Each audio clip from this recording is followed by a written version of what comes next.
Okay, good morning, everyone. Thanks for joining us for this session. The title of this session is The Future of Travel Oregon's Visitor Profile is Now. And my name is Ladan Garamani, and I manage Travel Oregon's research program.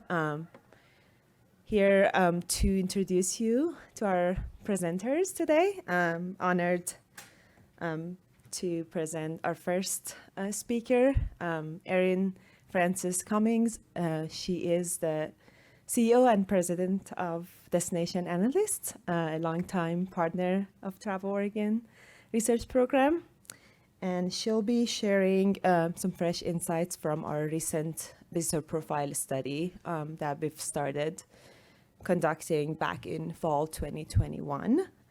And she'll be followed by Catherine Cato, the director of Travel Ashland.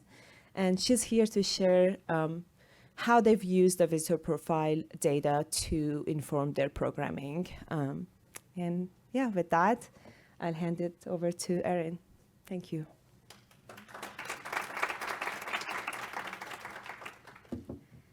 Good morning, everyone. It's a great pleasure and privilege to be here with you. It's a very special state that you live in.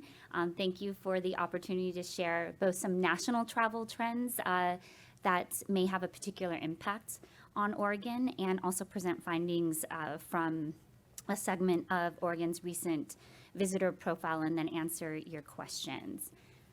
My company, Destination Analysts, we are a collective team of market researchers. We strive to make marketing, travel, and tourism easier and contribute to travel as a force of good in this world through collecting data and providing travel intelligence that guides in smart, considerate, and sustainable tourism strategies. We were established almost 20 years ago and born out of expertise in market research for destinations.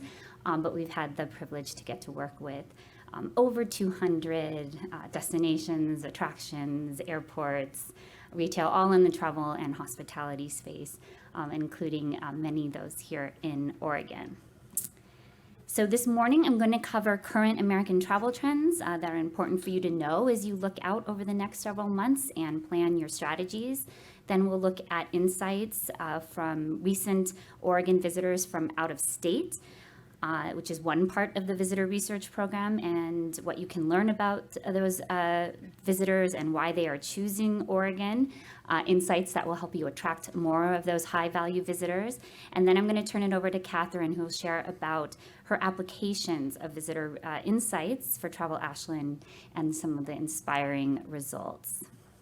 So let's start with what we are seeing among American travelers overall from our ongoing Travel Sentiment Index. With these national travel trends, I want you to think about how these may impact the audiences that choose to travel to Oregon in the near future.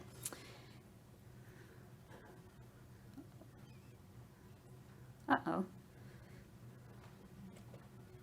Am I doing something? Okay, got it. I think I was hitting the wrong button. You'd think that I'd have this down by now. Okay, so just a quick review of the methodology from these national travel trends. This is a bi-weekly tracking survey that we do of a representative group of American travelers. We survey 1,200 new people every other week. We've been doing this since March 2020, and it was to help generate insights into tourism recovery and resilience. But first, let's look at air travel as an important recovery metric for the travel industry. So this time series is the TSA Traveler Throughput, comparing 2019, 2020, 2021, and 2022 to date. The important colors on here, the blue is 2019, that's our benchmark banner year. The green is 2021, and the red is 2022. And it's clear on this chart, this year is certainly better than last, but we're still not back to where we were. So there's gonna be a lot of good news in what I'm gonna show you next. But as you can see from this metric, American travelers and travel overall is not yet fully recovered. So despite that, though, my first key takeaway for you is that excitement for travel is high. It's reached records that we haven't seen since last summer before the Delta wave hit us.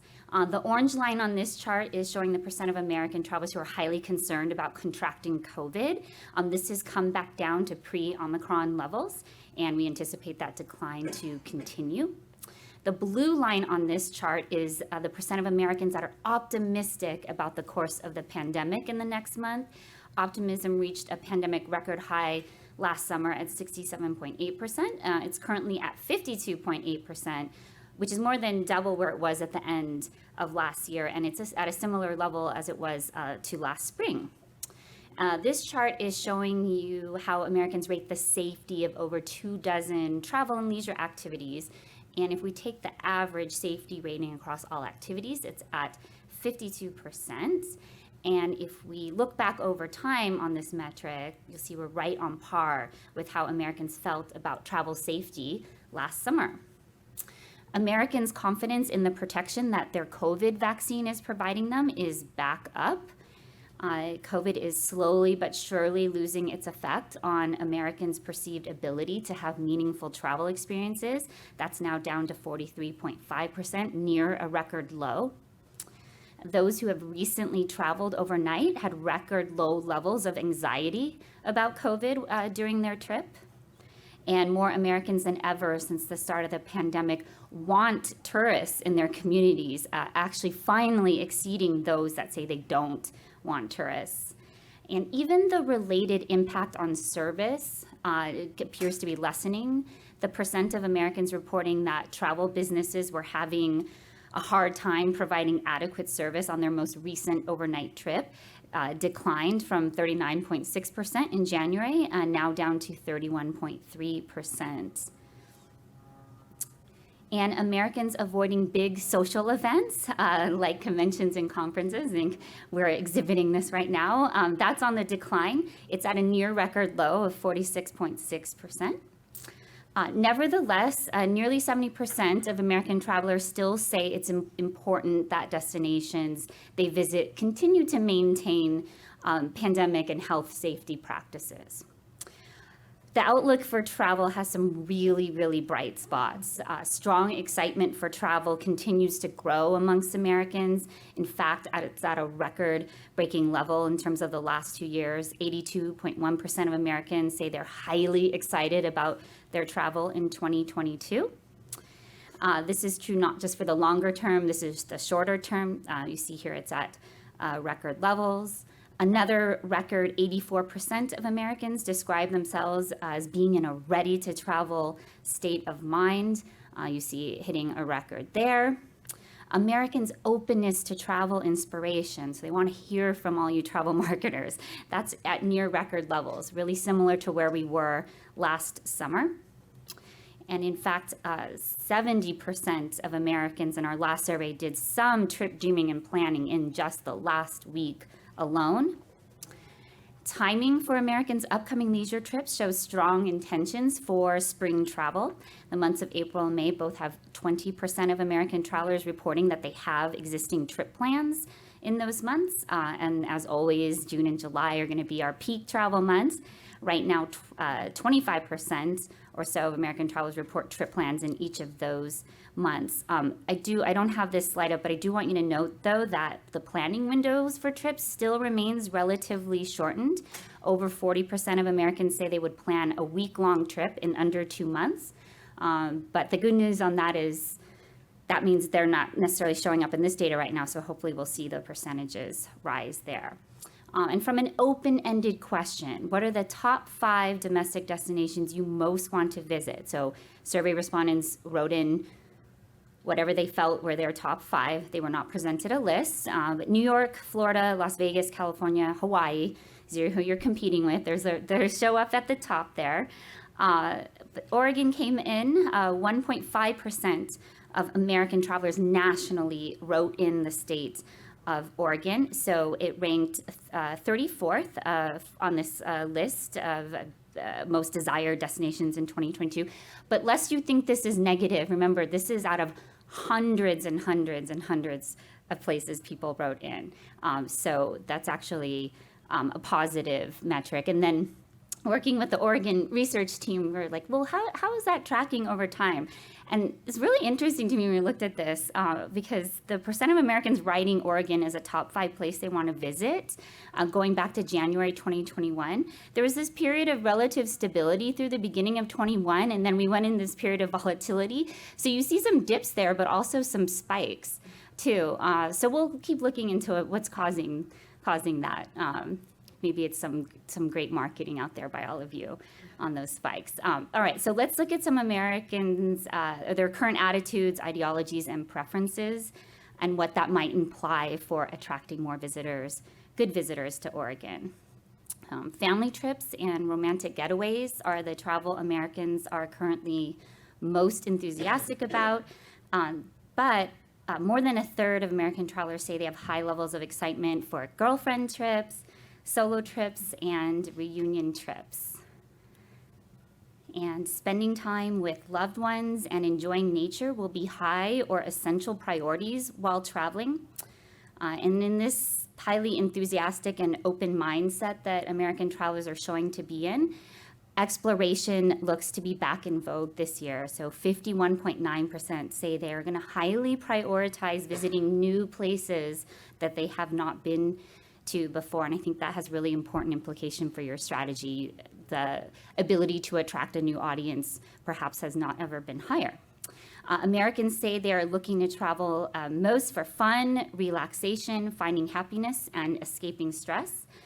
And in addition, I'm going to take you through some other experiences that they say are important as they look out to travel this year. 53.6% say they usually make an effort to limit their personal impact on the environment while traveling. 47.6% tend to prefer active time to downtime on vacations. 40.5% say they usually avoid visiting touristy or overdeveloped places. 39% say luxury travel experiences are usually an important part of their leisure trips. 35.3% say they are the kind of person that makes new friends while traveling. 33.4% say that if a new trip planning technology comes out, they are excited to try it. And finally, 28.9% say they usually make an effort to support minority-owned businesses when they travel. And to wrap up my section on national trends, let's take a look at the impact of inflation, gas prices, and other financial woes. I'm sure that's on all of your mind, as it should be in our almost 20 years of tracking American travel. If we map gas prices against Americans' optimism for travel, there's an inverse relationship to that. So it's certainly something that we have to have in the forefront of our minds right now. And despite all the excitement for travel, some financial strain is beginning to be evident in American travel sentiment. So expectations to travel more and spend more on travel this year compared to last year, they both have taken a dip recently, and the amount that Americans estimate they will spend on their travel this year fell in a couple weeks from 4,283 down to 3,788. So we're already seeing a decline in what Americans say they will want to spend. 58.5% of American travelers say travel prices are too high right now. And 1/3 of American travelers report that high travel prices have kept them from traveling in the past month. But when I show you about how people feel about, or your visitors feel about Oregon, this may be some good news for you regardless. And then on a positive note, 41.2% still agree that now is a good or very good time to spend money on travel. And 61.5% continue to say that travel will be a high budget priority to them over the next few months. So if travel gets more competitive to market because Americans' financial concerns, let's learn what we can to give yourselves an advantage. We'll get to the exciting findings from parts of the Oregon Visitor Profile Study. It's timely to be looking at this research program. Traveling consumers in the world changed. People like yourselves responsible for tourism, you need data, a lot more of it. You need it more quickly and readily. So our team designed this research program with the objective to greatly expand the data collected on Oregon visitors and democratize access to visitor insights. It's comprised of 3 components: a national online survey of out-of-state Oregon visitors, a survey of Oregon tourists distributed through Travel Oregon's partners to their owned audiences, so meaning their customers and followers. And I want to give a great big thank you to any of you in the room. We have over 15 destinations that are distributing that visitor survey. And then we have an online survey to travelers at PDX that's distributed through their Wi-Fi login system. So since launching late last year, 3,190 completed visitor surveys have been collected in the Oregon Partner Owned Audience Survey, and we've collected 4,414 completed traveler surveys through the PDX airport. So those nearly 8,000 visitor surveys through owned audiences and PDX, those are still in analysis, and data collection will continue, of course, through the year. The data I have for you today is based on the 800 completed surveys of visitors to Oregon from out of state in 2021, and that was collected through the National Online Survey. So the data I'm going to share with you has been weighted based on the distribution of visitor volume to Oregon's 7 regions. The survey instrument used for Oregon's visitor profile, it's designed to explore the whys behind travel to Oregon, analyze differences in seasonal travel, explore visitor perceptions of Oregon and what makes the visitor experience successful, as well as identify high-value markets and traveler segments. So let's look at what the profile of recent out-of-state visitors tells us. And the focus today will really be on the hows and whys of out-of-state visitation. The Oregon traveler from out of state, good news, is indeed environmentally conscious. More than three quarters of this type of visitor says the impact of their travel on the environment is important or very important to how they plan their trips. So Oregon visitors index actually far higher than the typical American traveler on this. And these are people who feel fairly knowledgeable about the state. Amongst your recent out-of-state visitors, 93.4% report that they are at least somewhat familiar with the things to see and do in Oregon in general. So what motivates these travelers to choose Oregon for what's largely vacation? Most common out-of-state visitors, 59%, said they came for a vacation type of trip. Another 20.9% came specifically to visit local family or friends. About 18% came for business or convention reasons. And we also tested different attributes of Oregon, asking recent out-of-state visitors to rate how important each of these was to their decision to visit. So most motivating to these travelers, I'm sorry, is that showing up? Okay. Let's see. Sorry, it's hard for me to see my slide here. Okay, Oregon is beautiful, relaxing, affordable, safe, inclusive, and welcoming, has an enticing local food scene and outdoor recreation opportunities. Out-of-state visitors seeking these qualities, even more so than, say, your specific tourism products themselves or even tax-free shopping. So moving on to the specific details of their Oregon trip, recent out-of-state visitors are fairly likely to have been to Oregon before. Over 2/3, 69%, had taken a previous trip to the state, 3.9 previous trips on average. And looking at the distribution of their visitation in 2021, the period between May and October was the most popular for out-of-state visitors. 98% of these visitors stayed overnight in Oregon. The average trip amongst these out-of-state visitors, 4.4 days and 3.8 nights in trip length. 57.2% of out-of-state overnight visitors stayed in an Oregon hotel. 23.7% chose a bed and breakfast. 17.1% a vacation rental. 10.7% a campground, and 9.6% a glamping site. 75.1% of these visitors were traveling with their spouse or partner. 38.6% with children under 18. And we have an average travel party that consisted of 2.1 adults and zero point 0.6 children.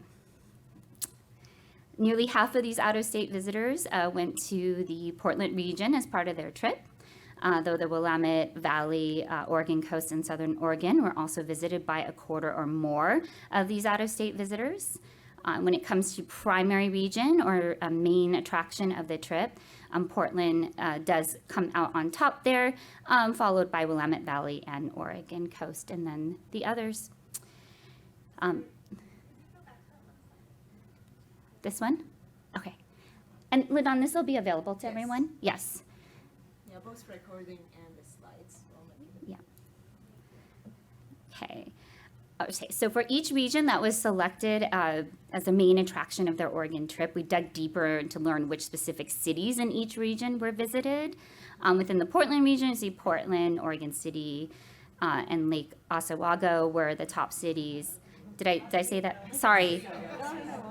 So I know, as a guy, I should have checked my pronunciation. I'm so sorry. I hope you'll forgive me. I hate to do that. I'm sorry. Okay, for visitors who said the Mount Hood Columbia River Gorge region was their primary attraction, Hood River comes out on top there. And in Eastern Oregon, similar percentages of visitors went to the top cities. 1 in 5 visited Ontario.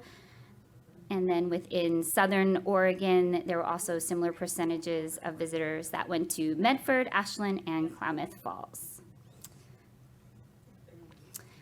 Within the Willamette Valley, a third of the valley's visitors went to the capital of Salem, followed by Eugene, Springfield, and McMahonville.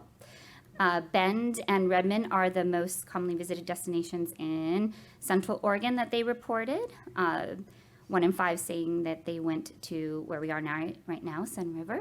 And on the Oregon coast, similar percentages of these visitors went to Cannon Beach, Lincoln City, and Newport. All right, in addition to understanding where visitors go within the state, this research was also specifically designed to explore the activities and things to do that are part of an Oregon trip. So, presented with a set list of experiences and activities, visitors were asked to select the ones that they did as part of their recent Oregon trip. Probably no surprise, eating and drinking, shopping, and outdoor recreation are most common amongst out-of-state visitors, followed by a quarter or more of these visitors who went for a scenic ride, experienced entertainment, engaged in arts and culture, or had a business or family-related event. For this 65.2% who said they ate and drank during their Oregon trip, we asked them more detail on that eating and drinking. The majority of them patronized a local restaurant or bar. A third or so had coffee or tea or went to a food cart, and that's followed by visiting wineries and breweries. All right, those that partook in outdoor recreation, let's look at what they did. Over half said they hiked, and then we had similar percentages of out-of-state visitors say they went to a national forest or state park, simply viewed nature, or went to a beach. And then looking over at attractions and entertainment experiences that were part of the trip for those that partook in this particular experience. We have going to bars and pubs, most popular there, but not far behind, we've got nightclubs and dancing, aquariums, theme parks, and water parks. All right, for the 29% of out-of-state visitors who did activities related to arts and cultural heritage in Oregon, nearly half went to a downtown district or historic old town. And then we have similar percentages who experienced historic sites, art galleries or museums, live music, and photography. And of the 17% of out-of-state visitors who engaged in health and wellness activities as part of their trip, visiting a wellness center, spa, having cosmetic services, getting a massage, and going to a yoga retreat were among the most popular for that set. And then looking at those who did ag-related activities in Oregon, they most commonly went on a farm tour or visited a farmer's market. Earlier, we saw that over 3/4 of visitors consider the impact on the environment to be an important part of their trip planning. And fortunately, we see those behaviors on their trip to Oregon. It's really well aligned with what they say that they want to do. So about half placed their trash in the appropriate receptacles, followed by 40% who carried a reusable water bottle, and a third who reported that they managed the amount of waste that they created. So this is wonderful, and of course, all the efforts that you're doing, I'm sure, will increase these percentages going forward. All right, another critical objective of this research is to track satisfaction with the Oregon visitor experience. So the same attributes that were tested for their importance in their decision to choose Oregon for their trip were the same ones that we asked visitors to rate their satisfaction with. And this chart is showing you the percent of recent out-of-state visitors who reported being satisfied or very satisfied with each of these Oregon attributes. First, I want you to note that there are relatively high levels of satisfaction across the board. And we have our top satisfaction exhibited with the state's scenic beauty, local food, relaxing environment, accommodations, environmental quality, and outdoor recreation experiences. And another angle of good news on these findings is, recall what I showed you was most important to Americans nationally is what they wanted in travel this year and what they're seeking in travel and how well Oregon is delivering on those things. All right, so when we map satisfaction levels with these attributes, that's shown with the green line here, against their level of importance in the decision to visit Oregon, and that's the blue line, Oregon performs particularly well, especially for food, environmental quality, weather, the number of people here, sustainability, tourism products, and tax-free shopping. We have a minor gap, just a minor gap, but just something for you to note in value and safety. Nearly all out-of-state visitors were satisfied with their Oregon trip overall. Got 95.6% saying they were satisfied or very satisfied. And 83.2% are highly likely to recommend Oregon to other travelers, resulting in a net promoter score of 54.5. And these visitors feel they are also likely to return to Oregon in the near future. 83.9% feel they have likelihood to come back here in the next 12 months, I think evident of their high satisfaction with the experience that they are getting here. Yes, take the pictures of that. It's a great vanity slide for you all and what you're delivering on the hospitality front. All right, so lastly, we'll take a look at how these out-of-state visitors planned their trip. The average planning window last year in 2021, 3.8 months before arriving in Oregon for their trip. Looking at how these trips were planned, this is very in line with what we see in national data and other visitor profiles that we run. Internet searches, word of mouth recommendations, and then their own past experiences are, come out on top for commonly cited sources for trip planning. And of course, you have YouTube and social media also being significant. And then also for all of you here, specific sites, so the sites for your lodging businesses as well as destination and DMO sites, those are also important travel planning resources for your out-of-state visitors. And these travelers are getting exposed to Oregon messaging while out of market, hopefully prompting them to make good on that promise that they're going to come back soon. Nearly half of recent out-of-state visitors said they recalled seeing travel advertising for Oregon in the last year.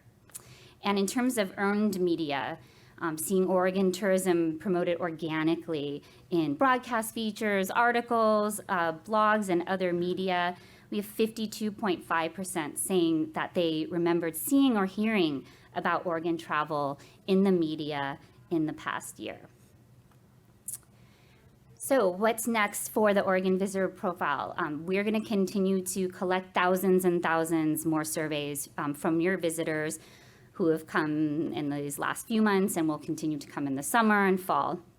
We're developing an online dashboard so that you have access at the ready. And if you'd like to participate in this program, and we really would like you to, we're always seeking more partners to distribute this survey.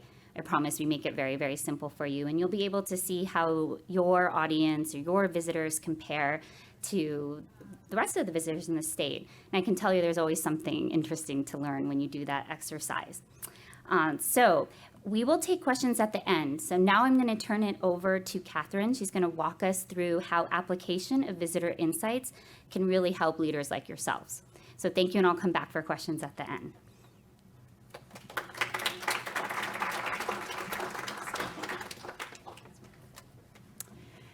Good morning, everyone. Thank you, Erin, for the opportunity to present alongside you. You know, I just want to start with a quick analogy. Given all the inspiration that we all have felt here at the conference. After the conference yesterday, my family and I went swimming at the Cove, that indoor pool, and my 5-year-old discovered the lazy river. It's super fun, right? There's a waterfall, there's rock, there's things to go around, a winding path. I think my husband said, well, it's probably about 100 CFS, because it was like, you got to keep going. But as I was floating through the lazy river, I thought it's a lot like the work we do here in the tourism industry. So you don't know what's around the corner, but we keep going, right? We show up, we show value, we serve our guests. And then there are eddies that you can hide in or retreat in or get stuck in, just like my 5-year-old did. Mom, pull me out. I'm like, oh my God, here we go. But that's what we do for each other. We show up and we keep moving forward together. So with that, I'm here to share the journey of where Travel Ashland has been the past few years and why we embarked on a visitor study with Destination Analysts and how we use the findings as the foundation to build a new strategic platform and a new brand for Ashland's future with Intently Collaborative. So our journey consists of observing changes, embracing them, researching them, analyzing them, and ultimately creating a new brand. And that's what I want to walk you through today. And that's a beautiful shot up on the Green Springs looking down into Ashland by Sean Bagshaw. Travel Ashland saw emerging changes in Ashland's visitor base years ago, historically welcoming over 250,000 visitors to a town of 20,000 residents. A third of those visitors were coming to see plays at the Oregon Shakespeare Festival. Together with our tourism partners, we had been expanding the seasonality and visitor base by growing both the culinary and outdoor traveler segments, putting Ashland on the map for more reasons. From an aging historical audience to poor air quality, from wildfires, changes and challenges were afoot. When the pandemic hit, everything really broke open, as it did everywhere, but it was quite pronounced in Ashland. With our major attraction closed, there was a younger new visitor coming for new reasons, but then more of them kept coming. This wasn't just a short-term bump, but rather a sustained change and the largest shift in Ashland's visitor base. As we had seen this change coming, we wanted to delve deeper into the factors driving the change to understand them really more completely. We embraced it by doing one of the most robust visitor studies in years. Members of our Travel Ashland committee, some of who are in the audience today, along with our steering committee, each contributed to the success of this study. And we did so with Destination Analysts. The goals of this study were to focus on the leisure traveler, past, present, future potential. We wanted to explore changes and trends such as loyalty, for example, analyze personas, explore new seasonality and psychographics. We assessed competitive markets such as Bend and Lake Tahoe and Healdsburg for their amenities and how best to really leverage our assets. The scope of the study included 3 surveys. The first quantitative survey looked at key markets and garnered over 1,500 results. The second qualitative step included 10 in-depth 45-minute interviews, and they were really fun to sit in on Zoom, I have to say, and they revealed unfiltered insights about perceptions of Ashland. The third survey connected those who were Ashland fans, and they'd visited Ashland within the past 3 years. So here are just a few key highlights from our study. The leisure travelers, who are they? They were highly educated, and they had optimism and commitment to travel, despite the fact these surveys were actually conducted at the beginning of 2021, just prior to vaccination availability. So safety was really at the forefront of their minds, and the wellness protocols and what they were seeking. The average age was 46, with a nice balance in terms of respondents spanning various generations. In terms of the psychographics and what we heard, and this does mirror much of what we just saw in the Travel Oregon study results, scenic beauty, welcoming atmosphere, safety, and weather were really important in them selecting their destination. In terms of the Ashland brand, nearly 25% of these leisure travelers had been to Ashland prior, so 75% of them had not. So their impression was really based on what they had heard from others, they'd seen, or really didn't know, hence the opportunity to educate them, we found. So what was the ideal Ashland trip in their mind? Preference for summer travel was interesting, but not really surprising to us, with many who hadn't been to Ashland prior versus past visitors that really spanned year-round, much more into the fall and spring as well. 30% within the survey would travel by air for major markets. We see this as an opportunity of high potential in Ashland to expand into the flight markets where we've been primarily a drive market in the past. 23% would stay in a vacation home, and we indeed have legally licensed great room options, VRBOs and Airbnbs in Ashland to welcome them. And again, mirroring some of what we saw earlier, shopping rated really high, bubbled up throughout the survey as its own destination and experience in Ashland. We attributed a projected higher daily spending based on their mode of travel. So, what did this do? Our findings released in April of 2021 validated these observed changes, such as Ashland's strength as a small, walkable, friendly town, as well as a shift to a younger new traveler with high potential to grow that segment and an opportunity to educate these new markets. And on the multitude of things to do here. It encouraged balancing nature and culture and enabled us to broaden the dialogue of change with our businesses and our partners who had been resistant. There was a massive acknowledgement that change was here and there was a new normal. That leads us to our new brand.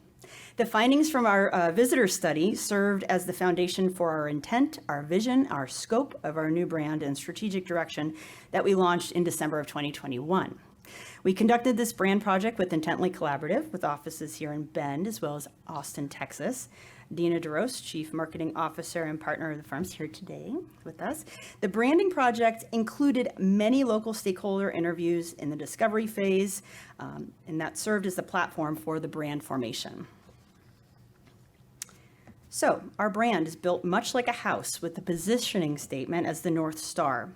And our vision is, Ashland is a modern mountain community that offers outdoor adventurers, foodies, families, and culture seekers a beautiful destination to pursue their passions through year-round nature access, a spectrum of events, and homegrown hospitality.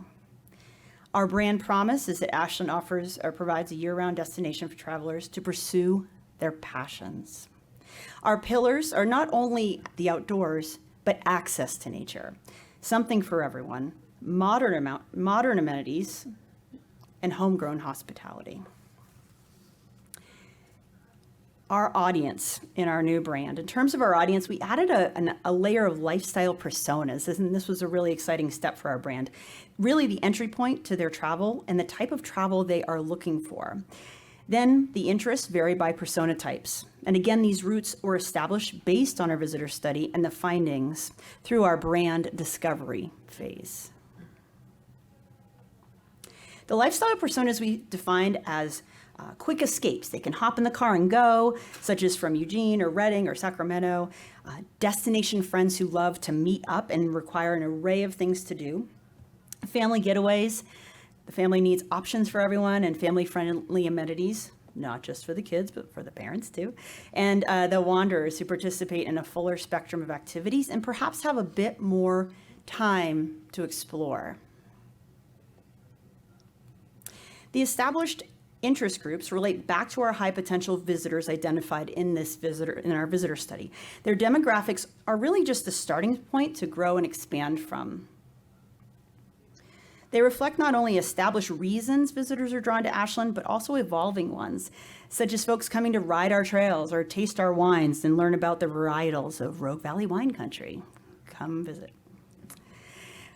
So an example of how this all comes together is for the quick escapes, for instance. Quick escape personas, we have lined out what they value, the goals for their travels, and the opportunities that lie within this demographic. Then we layer in with each season what that brings, such as activities, events, and itineraries, as part of this matrix for our targeted campaigns. So when Ashland gets a fresh foot of snow on the mountain, or a new rosé wine release is happening, we have a platform to push that out effectively. Our brand voice. Much like the voice of Travel Oregon's, our brand voice is accessible, lending expertise and the willingness to share a local favorite. It's genuine, staying true to Ashland. It's uplifting and it is welcoming, celebrating all people, as we are working hard in our community to create an inclusive destination where everyone feels safe. Our brand colors, they really reflect the vibrancy of each season and our landscape in Ashland, from the rolling hills to the Cascade and Siskiyou Mountains. So there's fall, there's winter, and then we have spring and summer. It showcases the people, the places, lighting, and style reflective of our brand. And this is how the golds and blues really come to be the foundation of our primary colors. And I'll give a little shout out to Newman Hotel Group in the room, and also What to Do in Southern Oregon, Lanessa Pierce, because this is some of their photography. So thank you. But really, that's really how those colors and our primary colors came to be.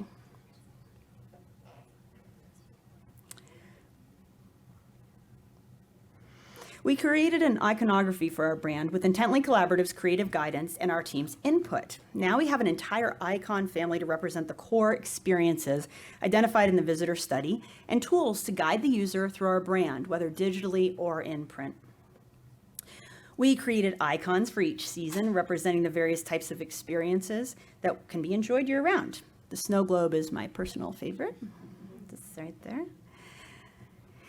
These icons will be used mostly for itineraries and feature call-outs to help visitors plan their trip. So a little bit of our local products we could create, and then also the seasonality of how those seasonal colors come into our logo, you can see there. This is our brand coming to life, seasonal colors reflected in the variation of our logo, and how we're creating the entirety of our brand for our visitors to engage with that resonates with each persona. Given the importance of a destination website, as many of us know, the traffic we drive to it, our sites were refreshed with the new brand. Mobile on the left, and in the center is an example of our homepage.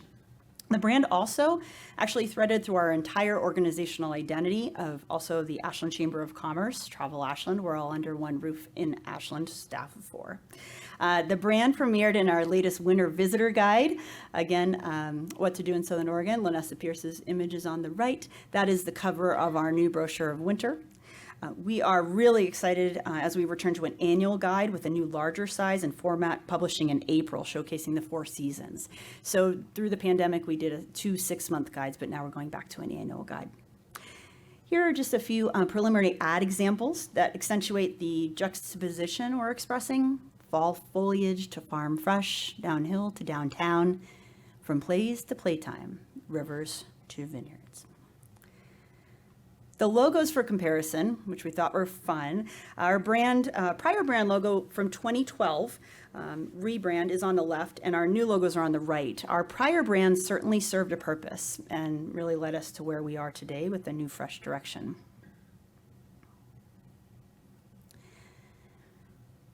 And so, Ashland has recovered much faster than many other destinations in Oregon, and we are very fortunate and grateful for that. Why? The resilience of our businesses and industry, coupled with our efforts of having completed the visitor study and built a new brand, all contributed to the recovery that we continue to see. It reflects a healthier recalibration in our local tourism industry, that encompasses the many different amenities and experiences. This recovery was also propelled by strong occupancy and consistent room rates that we held in Ashland and Southern Oregon through the heart of the pandemic. For many, 2020 was their best year, and for some, 2021 exceeded 2019 revenues. So we are carrying that optimism forward. So I'll leave you with this. Morning coffee in the mountain mist, white knuckle rapids in the raft, sunset strolls in the vineyard, tear-stained cheeks in theater seats. In Ashland, you can catch up with and live out your daydreams, one unique itinerary at a time. Thank you.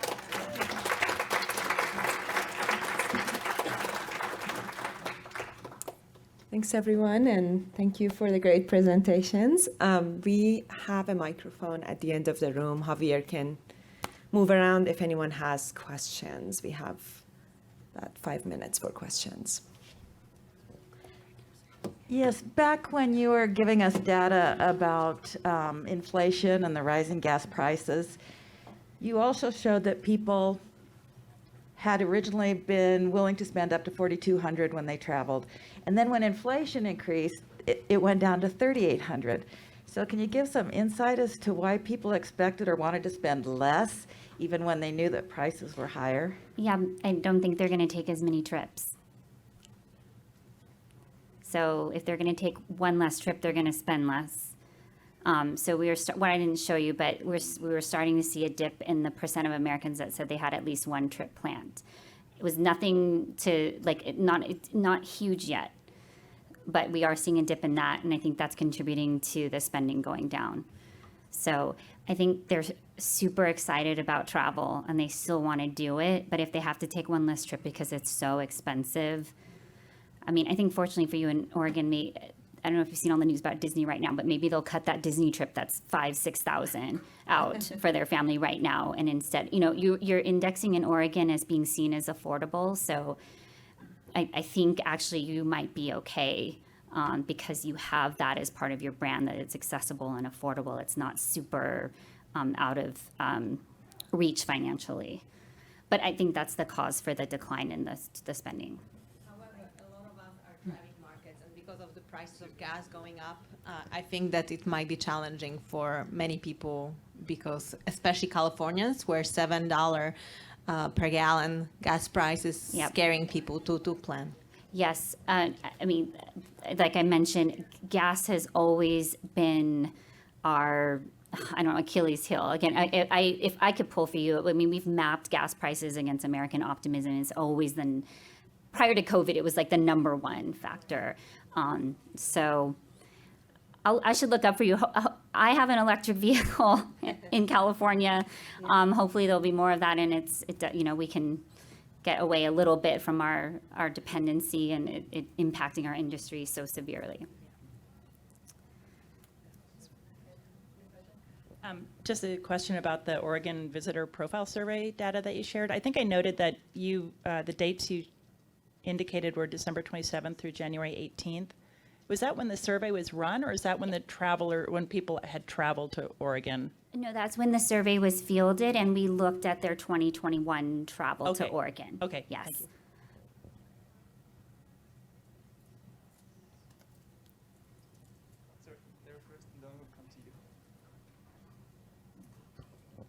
you. This is actually about the Ashland data. Actually, the rebranding. The logo is really interesting to me, that you have a different color scheme for each season. How difficult is that, though, to keep up with print advertising, because you change out, and how frequently do you really change out your logo 4 times a year? Well, we're just about to embark on that journey because we started with winter. But our primary brand colors are just, so I'll maybe, our primary brand colors are the blue and then the yellow. I feel pretty confident that we'll be able to execute that in terms of, because we've launched our spring campaign. So we're always working about 6 months to a year ahead of time, right? So in terms of the block of our programmatic display advertising, everything we're pushing out for spring, we're using those the spring colors. It'll be fun to see encapsulated in one visitor guide that spans all seasons. I mean, that's print, right? So it's very dialed in the way you can present that. But we're hoping that it can just roll through the seasons and that our website and social will all reflect that. So, but I'll let you know how it went like next year at this time, I guess. So, but I feel pretty confident that we could do that. I don't know how Dina would answer that, but I would say that I think it's a kind of a natural evolution for us, and we wanted to just not get stuck into those colors because there were so many that reflected in our landscape. But thank you for the question. Sorry. Yeah. I'll go over here. The number of people that want to return to Oregon was a good number, but they weren't willing to tell anybody else to come to Oregon. Do you know why? Oh, no, sorry, you were high on the recommend to visit. I'm sorry if that came out where it didn't seem like that. The majority of your visitors were on the high of like 8, 9, and 10 that they would recommend it to a friend. You had very few in the bottom of that. Just the way that you technically have to do net promoter is that anyone neutral we have to like subtract, or it's only looking at the highest. But no, you had a very, you're almost everyone is at the top of that would recommend. How do you take into account or compensate for someone who taking a survey is skewing positive on something like considering their impact on the environment or visiting a minority business, if that doesn't actually match their behavior? How do you take that into account when you're asking them survey questions? Well, people are going to answer the survey questions as their individual feelings and perceptions. I mean, what we're doing is looking at their desire or their saying about themselves and then seeing what they're doing in market. So, I mean, as you saw, they feel like choosing places for sustainable reasons is important. And then we're looking down and saying like, okay, they are behaving this way in market. And I think that's the best thing that we can do, because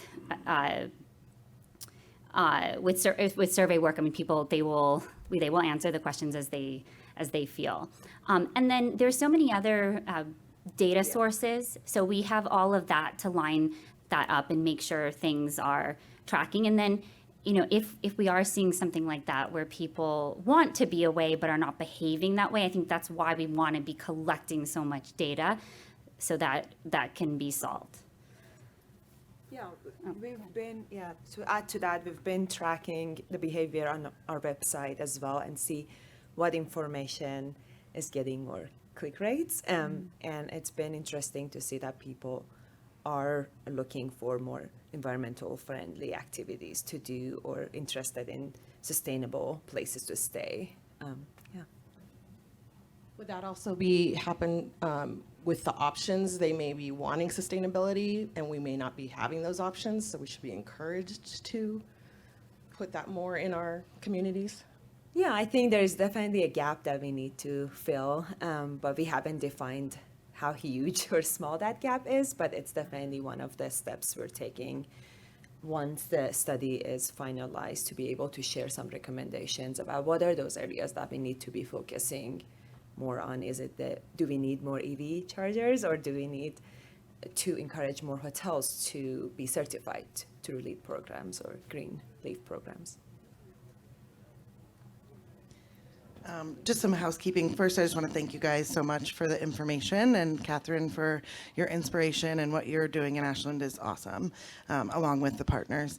I'm just wondering if we have access to these decks, specifically Destination Analyst, after the conference, and where we would find that.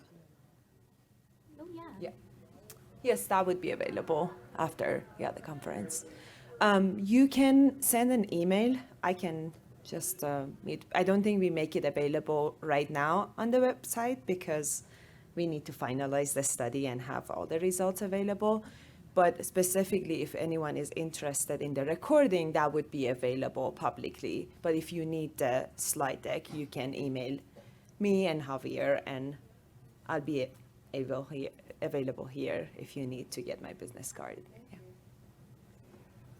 And just on the sustainability, I think that's why having the national data is important, because you could see you're over-indexing on people who is important. So looking at that, you're attracting that type of person, then looking at their behaviors in market, and then their satisfaction. So like tying all those things together, I think will give you the answer on where you need improvements and delivering on that.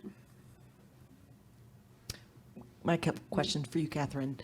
The timing of your survey, how was the reaction from your partners and stakeholders at a time when people really felt just amplification from the pandemic?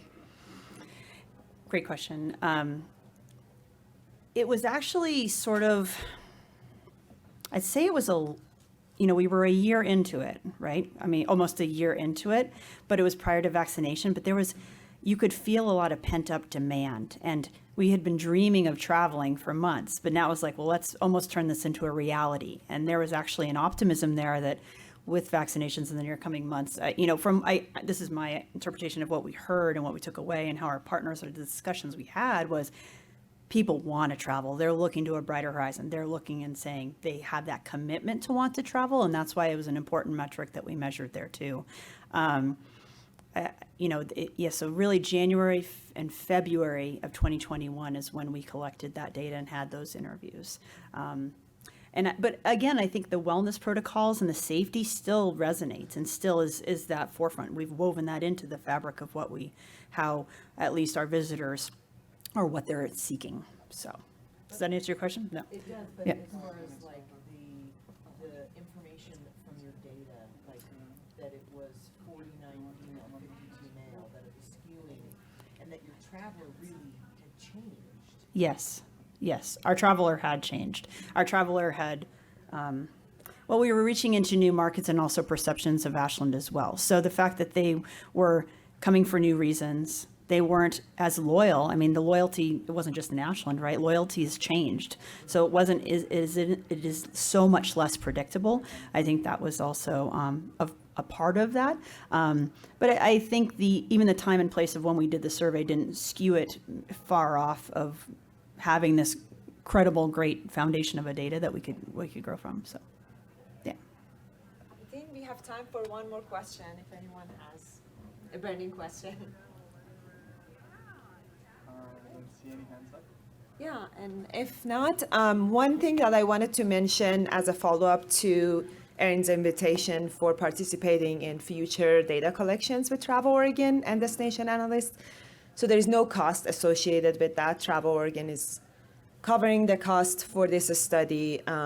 If you're interested in participating in the data collection and receiving a customized report through the interactive dashboard, please feel free to email me, ladan@traveloregon.com, and happy to share more information about that. Yeah, thanks everyone. Have a good rest of your day. Thank you so much.